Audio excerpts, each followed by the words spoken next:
ரோமருக்கு எழுதின புஸ்தகத்தை நீங்க திருப்பி கொண்டீங்கன்னா, let us turn to the book of Romans chapter 8 and verse 5. Hallelujah. அன்றியும் மாம்சத்தின்படி நடக்கிறவர்கள் மாம்சத்துக்குரியவர்களை சிந்திக்கிறார்கள், ஆவியின்படி நடக்கிறவர்கள் ஆவிக்குரியவர்களை சிந்திக்கிறார்கள். I read it in English in NLT translation. Those who are dominated by sinful nature thinks about the sinful things, but those who are controlled by the Holy Spirit think about the things that pleases the Spirit. அப்போ இன்னைக்கு உண்மையாகவே நாம் மாம்சத்தின்படி நடக்கிறோமா, இல்ல பரிசுத்த ஆவியானவருடைய சிந்தையினாலே நம்முடைய சிந்தை மாற்றப்பட்டிருக்கிறதா? Is that been renewed by the Holy Spirit, and is our thoughts becoming pleasing to the Holy Spirit? ஏன்னா நம்முடைய சிந்தனைக்குள்ள பல விதமான காரியங்கள் நாம் கேப்சர் பண்ணி வைத்து கொள்ள முடியும். We can store many things in our thoughts. நாம் ஒரு இடத்துல அமர்ந்து கொண்டுள்ளக்கா, என்னுடைய சத்தத்தை மட்டும் தான் நீங்க கேட்டுக்கொண்டு இருக்கிறீங்க. உங்களுடைய சிந்தனைக்குள்ள என்ன போய் கொண்டு இருக்கிறது உங்களுக்கு மட்டும் தான் தெரியும், தேவனுக்கு மட்டும் தான் தெரியும். சோ அந்த சிந்தனைக்குள்ள அசுத்த காரியங்களும் வர முடியும், பரிசுத்த காரியங்களும் வர முடியும். அதை நாம் தான் அசுத்த காரியங்கள் வரும் பொழுது உடனுக்குடனே கர்த்தராகிய இயேசுடைய நாமத்தினால நாம் ரிஜெக்ட் பண்ண கத்துக்கொள்ள வேண்டும். அது சொல்லணும் வாய் திறந்து, this is not from God என்று சொல்லி அதை நாம் ரிஜெக்ட் பண்ண மாத்திரத்துல அந்த தாட் நம்மை விட்டு வெளியே போகும். எப்படி ரிஜெக்ட் பண்ண முடியும்? வசனத்தை கொண்டு. கர்த்தருடைய வார்த்தையை பேசணும். இயேசுவின் பரிசுத்தமுள்ள நாமத்தினால இந்த அசுத்த தாட்டை ரிஜெக்ட் பண்ண மாத்திரத்துல அது நம்ம விட்டு கடந்து போகும். பரிசுத்த தாட்டு நமக்குள்ள கடந்து வரும். நீங்க பாருங்க, ஏன் நமக்கு ஒரு பரிசுத்த சிந்தை வேண்டிய இருக்கிறது என்று சொன்னீங்கன்னா, நீங்க ஆதாம் தொடங்கி 7ஆம் தலைமுறை வரைக்கும், அதாவது ஏனோக்கு அதர்த்து நோவாவை தவிர்த்து பூமியில ஒருத்தரும் நீதிமான் கிடையாதாம். There was no one righteous except Noah. God has recorded it. Bible is the proof. நீங்க ஆதியாகமம் 6ஆம் அதிகாரத்தை நீங்க திருப்பி கொண்டீங்கன்னா, அதுல the verse says, beginning from 5 and 6, it says, the Lord observed the extent of human wickedness on the earth, and he saw that everything they thought or imagined was constantly and totally evil. Everything. பூமியில மனுஷன் எதெல்லாம் சிந்திக்க கூடாதோ எல்லா விதமான அசுத்தமான காரியங்களை அவன் சிந்திக்க ஆரம்பிச்சான். மனுஷனுடைய அக்கிரமம் பூமியில பெருகினது என்றும் அவன் இருதயத்தின் நினைவுகள் தோற்றமெல்லாம் நினைத்தும் பொல்லாது என்றும் கர்த்தர் கண்டு. Just imagine பண்ணி பாருங்க, how much that the man would have defiled his mind and God felt sorry for it. ஒவ்வொரு முறை தேவன் வந்து பார்க்கிறாரு, இந்த மனுஷர்களுடைய சிந்தனைகள் எல்லாமே பொல்லாப்பா இருக்குது. என்ன செய்யட்டும். He decided he wants to bring judgment. தம் பூமியில மனுஷனை உண்டாக்குறதே கர்த்தர் மனஸ்தாபப்பட்டாராம். அப்போ இன்னைக்கு நாம் நம்முடைய பரிசுத்த ஆலயமாய் தேவன் நம்மை மாற்றி நமக்குள்ள ஆவியானவர் இருக்கிறார் என்று நாம் அறிந்தவர்களாய் நம்முடைய சிந்தனை எந்த விதமான சிந்தனையாய் இருக்கிறது என்று நாம் ஒவ்வொரு முறையும் நாம் நினைத்து பார்த்து கொள்ள வேண்டும். நாம் வேலைக்கு போகலாம், நாம் வீட்டுல இருக்கலாம், நான் கடைக்கு போகலாம், நான் படிக்கிற பிள்ளைகளா இருக்கலாம், நான் சிறு பிள்ளைகளா இருக்கலாம், எந்த வயதாய் இருந்தாலும் சரி, there is a thought that is running in your head. Is that thought pleasing to God? நம்முடைய சிந்தனையில தேவனுக்கு பிரியமுள்ள ஒரு வாழ்க்கையாய் சிந்தனையாய் நாம் சிந்தித்து கொண்டு இருக்கிறோமா என்றுதான் நமக்கு மிக முக்கியமான ஒரு காரியம். நாம் வெளி தோற்றத்துல நான் பரிசுத்தமானாய் காட்டிக்கொள்ளலாம், ஆனா என்னுடைய சிந்தனை, என்னுடைய இருதயம் தேவன் கவனித்து கொண்டு இருக்கிறார். We can show ourselves outside, but inward how pure we are. பரிசுத்த ஆவியானவருக்கு பிடித்த அந்த பிரியமுள்ள காரியம், are we pleasing the Holy Spirit even in our thoughts? ஒரு ஒரு பூமியில் இருக்கிற 8 பேர் தவிர்த்து எல்லோரும் தேவன் அவருடைய ஜீவனை முடிச்சிட்டார். டுடே we are living இந்த கடைசி நாட்கள்ல வாழ்ந்து கொண்டிருக்கிற நீங்களும் நானும் தேவனுக்கு முன்பதாக நம்மை நாம் நிதானித்து பார்க்கும் பொழுது, நாம் ஒவ்வொரு நாளும் நம்மை நிதானித்து கேட்டுக்கொள்ள வேண்டிய ஒரு முக்கியமான ஒரு காரியம் என்னன்னா, am I living that righteous life before God? தேவன் என்னை பார்க்கும் பொழுது ஹல்லேலூயா நோவாவை பார்த்து சொல்ல முடியுமா, he lived a blameless life. Are we living that life what pleasing to God? தேவனுக்கு முன்பதாக, தேவனுடைய கண்களுக்கு முன்பதாக தேவன் நம்மை பார்க்கும் பொழுது எப்படி பார்ப்பார்? Today the same thing. நோவாவின் நாட்களில் நடந்தது போல மனுஷகுமார நாட்களும் நடக்கும் என்று எழுதியிருக்கிறபடி the same thing. நம்ம கண்ணை திறந்தா போதும் பாவம் இருக்குதுங்க. நீங்க எந்த ஒரு சோசியல் மீடியா ஓபன் பண்ணாலும் சரி, நீங்க வெளியே போனாலும் சரி, மனுஷர்களை பார்த்தாலும் சரி, ஒரு ஆபீஸ்ல வேலை செஞ்சாலும் சரி, there is corruption everywhere, there is perverseness everywhere. ஒரு வார்த்தை பேசும் பொழுது அந்த மற்றொரு நபர் அது என்ன மீனிங்கோட பர்வஸ் டாக்கோட பேசாருன்னு நமக்கு தெரியுங்க. How are we living? அந்த இடத்தை விட்டு நாம் வெளியே வருகிறோமா, இல்ல அந்த இடத்தோட கூட இருக்கிறோமா? Today God wants us to teach. உங்களுடைய மனதை நீங்க புதிதாத்து கொள்ள வேண்டும். நீங்க எபேசியருக்கு எழுதின புஸ்தகத்துல நீங்க 4ஆம் அதிகாரத்தை நீங்க சொல்லும் பொழுது, படிக்கும் பொழுது அதுல சொல்லுவார், நீங்க ஆவியானவருடைய ரினியூமெண்ட் நமக்கு தேவை.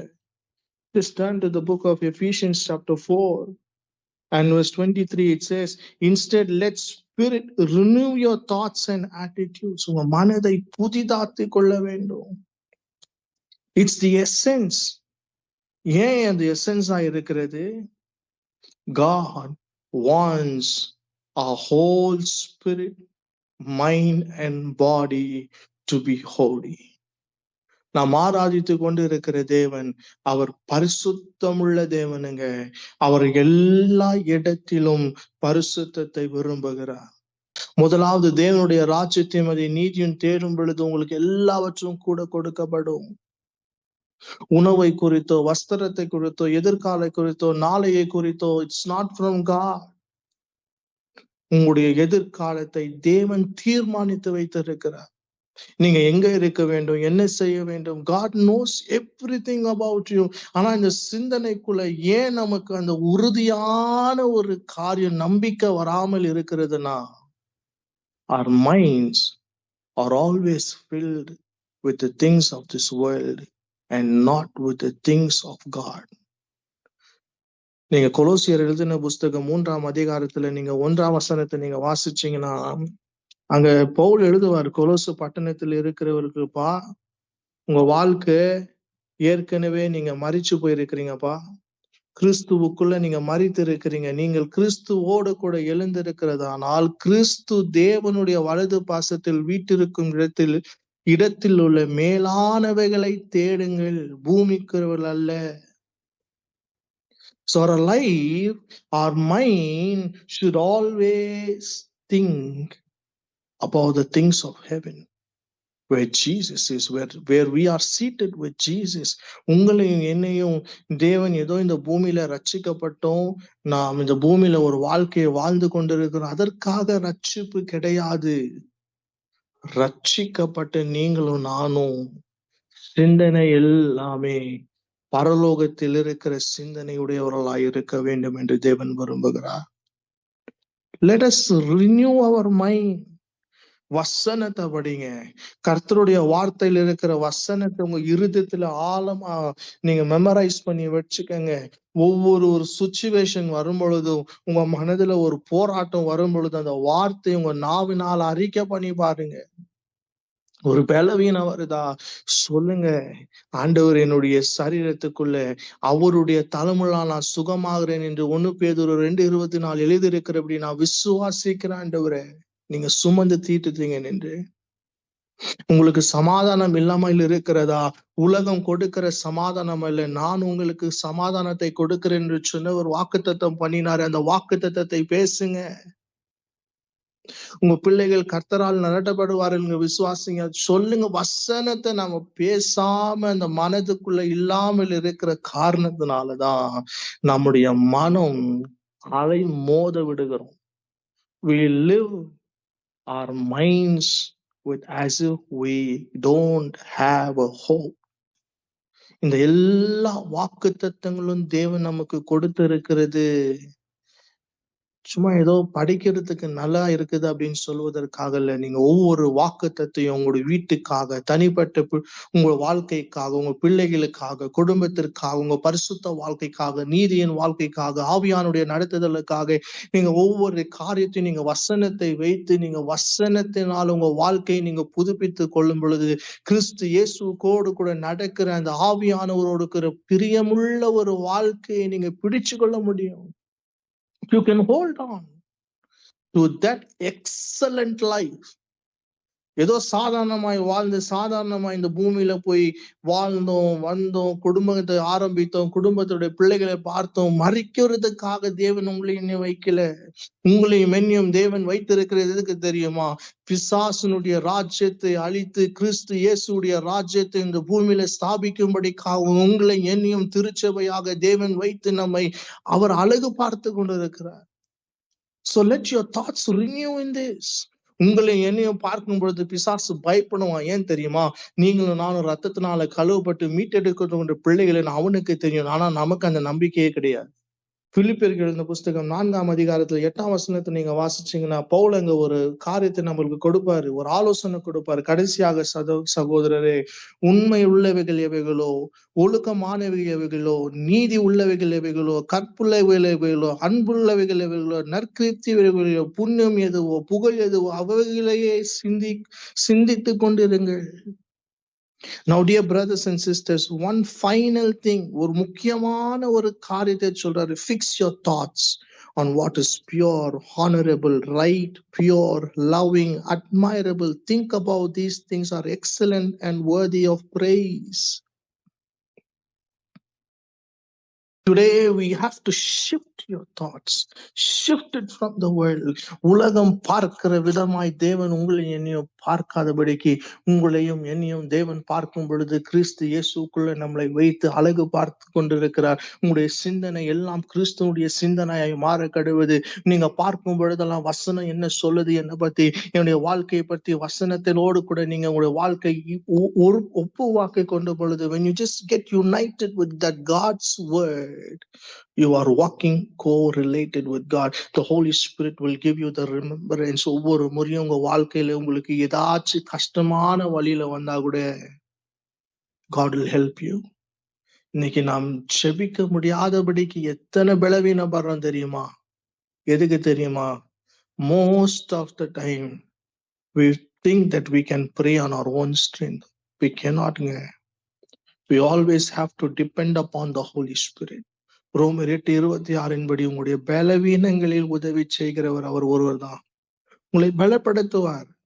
நீங்க ஜெப அறைக்கு போறீங்களா, இல்ல சில நிமிஷம் உங்களுக்கு ஃப்ரீ டைம் இருக்குதா, ஜெபம் பண்ணி பாருங்க. ஆவியானவர் என்னை பலப்படுத்துங்க, நான் ஜெபிக்கணும், ஜெபிக்க கிருபை கொடுங்க ஆவியானவர். He will lead you in prayer. So what is controlling you? உங்களை எது பிடிச்சிருக்கிறது? உலகம் பிடிச்சிருக்கிறதா? உலகத்தில் இருக்கிற காரியம் பிடிச்சிருக்கிறதா? இல்ல ஆவியானவரால் முழுவதுமாய் நீங்கள் ஆளுகை செய்து கொண்டு இருக்கிறீங்களா? The best example is our Lord Jesus. லூக்கான சுவிசேஷம் 4ஆம் அதிகாரம் 1ஆம் வசனத்தை நீங்க வாசிச்சீங்கன்னா, the Bible says, இயேசு பரிசுத்த ஆவியானவரால் நிறைந்தவராய் யோர்தானை விட்டு திரும்பி ஆவியானவராலே வனாந்தரத்துக்கு கொண்டு போகப்பட்டார். He is the Son of God, but he was obedience to the Holy Spirit. ஆவியானவர் கொண்டு போவது அளவுக்கு அவர் விட்டு கொடுத்தாருங்க. நீங்க அதே அதிகாரத்துல 14ஆம் வசனத்தை வாசிச்சீங்கன்னா, பின்பு இயேசு ஆவியானவருடைய பலத்தினாலே கலியாய் விட்டு திரும்பி போனார். பரிசுத்த ஆவியானவரால் நாம் முற்றிலுமாய் விட்டு கொடுக்கும் பொழுது தேவன் நம்மை நடத்த உண்மை உள்ளவராக இருக்கிறார். அவர் முழுமையா ஆளுகை செய்ய விட்டு கொடுக்கும் பொழுது he has to take. நாம் எவ்வளவுக்கு எவ்வளவாய் நாம் கர்த்தருடைய ஆவியானுடைய கருத்துக்குள்ள விட்டு கொடுத்த ஆவியானவரே நீங்க நடத்துங்க என்று சொல்லும் பொழுது விட்டு கொடுக்கிறோமோ, அவ்வளவுத்துக்கு அவ்வளவாய் அவர் நடத்த உண்மை உள்ளவராய் இருக்கிறார். அவர் உங்களை நடத்த முடியும். எது வரைக்கும் தெரியுமா? பரலோகத்து உங்களை கூட்டு போகிற வரைக்கும் உங்களை நடத்த முடியும். The best example is Stephen. கர்த்தருடைய ஆவியானவர் நிரப்பப்பட்டு சாட்சியாய் நின்று ஹல்லேலூயா அவன் கல்லெறியும் பொழுது கூட கிறிஸ்து இயேசுவை மகிமையிலே நின்றவர்களாய் கண்டான். இன்னைக்கு உங்களை என்னையும் நடத்த ஒரு உண்மை உள்ளவராய் இருக்கிறார். Will you allow?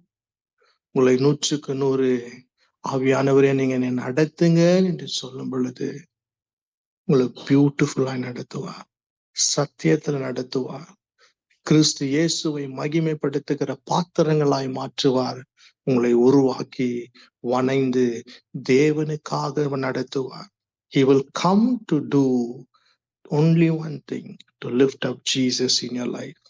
விட்டு கொடுப்பீங்களா? இந்த இரவு நேரத்தில் ஆவியானவரே நீங்க என்னை நடத்துங்கன்னு என்று விட்டு கொடுக்கும் பொழுது உங்களை நடத்த அவர் உண்மை உள்ளவராக இருக்கிறார். I believe these words will be a blessing for everyone.